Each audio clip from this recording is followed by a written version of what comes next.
percent. Well, listen, you know, before I came to CASA, I had never really worked with a volunteer organization before, and I had been in the system, you know, for many, many years in one way or another, and I wondered, you know, the folks that devote their careers to trying to make this system work can't seem to make it work a lot of times, right? Yeah. And they do some amazing work. Some of my best friends are social workers, right? So they do some amazing work, but at the end of the day, you know, again, the state system, the bureaucracy cannot replace parents and families. And there is something that I always say this, our volunteers, I'm very convinced about, you know, about citizens being part of the solution to this problem. We have a problem.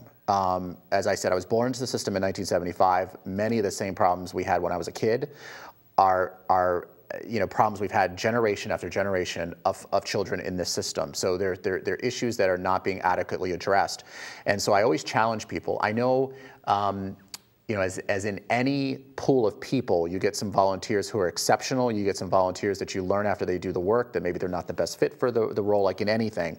But I would say almost a majority of the time our volunteers make a contribution, and sometimes a critical contribution to a case. So what I challenge people to think about is that the solution is more than just having volunteers working with these children or looking after these children. I mean, we need reform within the Department of Children and Families. We need reform with court reform.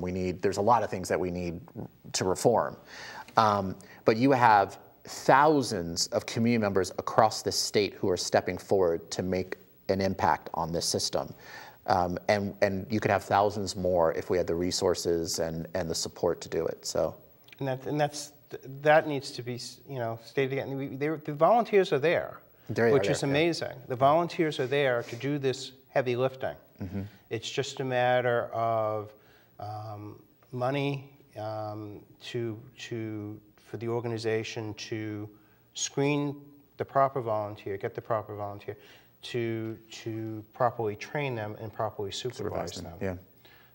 But let me focus in a little more on LGBTQ youth in the foster care system. I like to brag that, unfortunately, I was on a committee, the Joint Committee on LGBTQ Youth in the court system. And while on that committee, to my shock, I learned that there were no protocols. There was no training, sensitivity training, at the Department of Family and Children's Services, in the probation department, in the juvenile courts.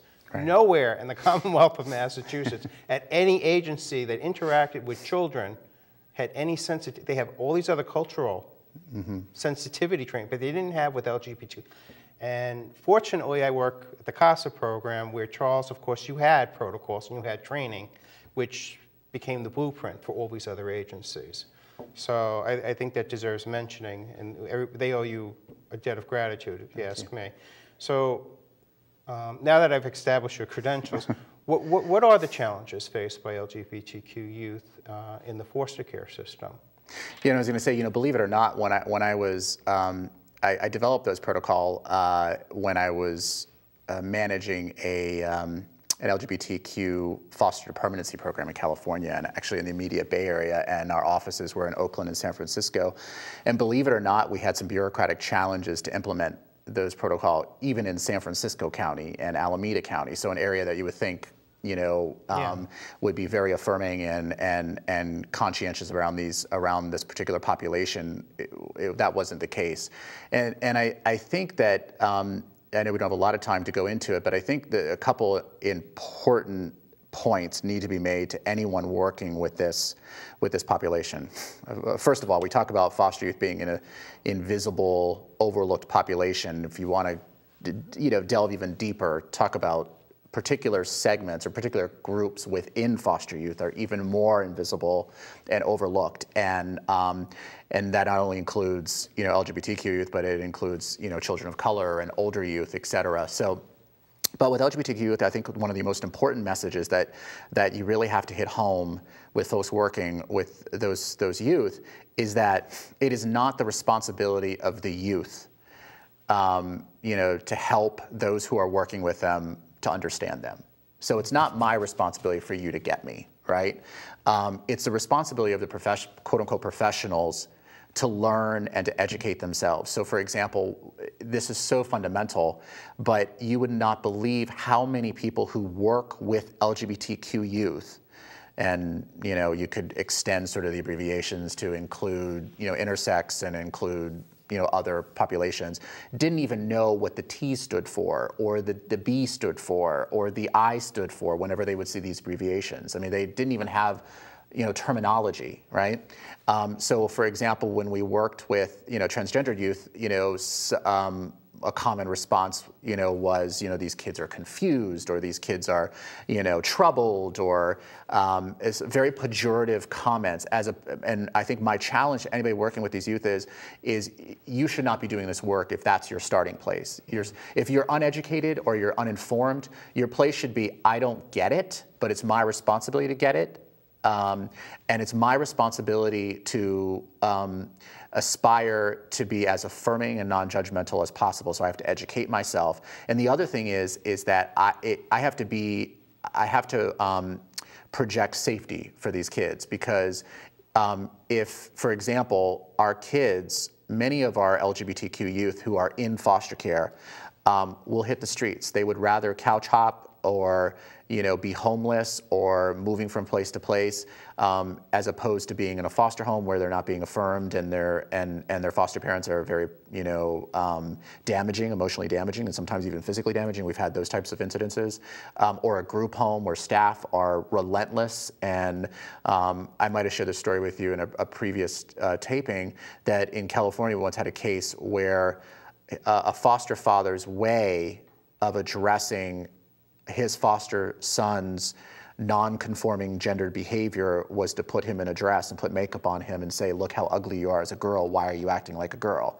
That was his way of handling that, what he didn't understand. So, so I tell folks, at the very least, educate yourself, address your own biases, and make sure your kids know, and that these youth know, that you're somebody that they can talk to. And ways that you do that is, we used to have a brochure for LGBTQ youth. I kept it on my desk. We used to have posters for our program. I used to put it up in my office. I used to put a safe space symbol in my office, so that our kids knew, hey, wait a minute, if I'm ready to actually get help or support, if I need to confide in someone that something's happening to me because I'm an LGBTQ youth, this is somebody that I can confide in.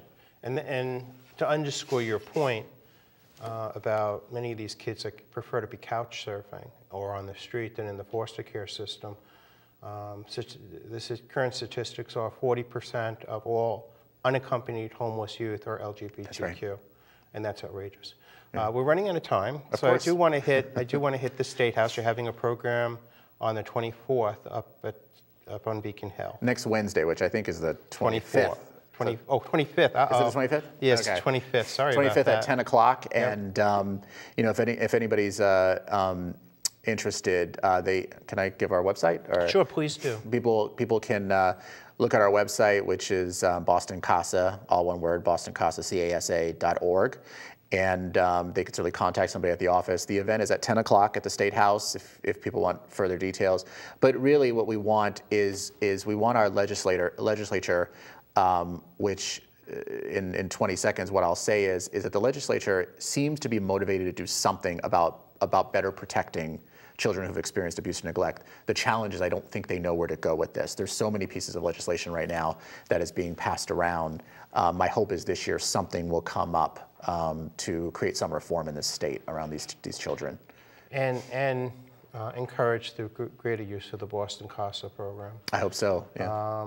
Because, I mean, there has to be a reason for why this one program starts out in Seattle, 950 of them throughout the country. It obviously works. Yep. And we see it working thanks to good people like you in charge. Thank you. So please go to the Boston CASA webpage. Again, www.bostoncasa, that's bostoncasa.org, and learn more about this organization. If you'd like to help, there's plenty of, or volunteer, there's plenty of information on that webpage for you, and interesting stories of success stories about CASA. Thank you, Charles. Thank you. Thanks for having me. No problem. Thank you for tuning in to Legal Lines. Legal Lines is brought to you by the Massachusetts LGBTQ Bar Association. I'm Tim Lynch and your host of Legal Lines. Our next show is Wednesday, April 15th at 4 p.m. I'll see you then. Thank you. Thanks, Charles. Thank you.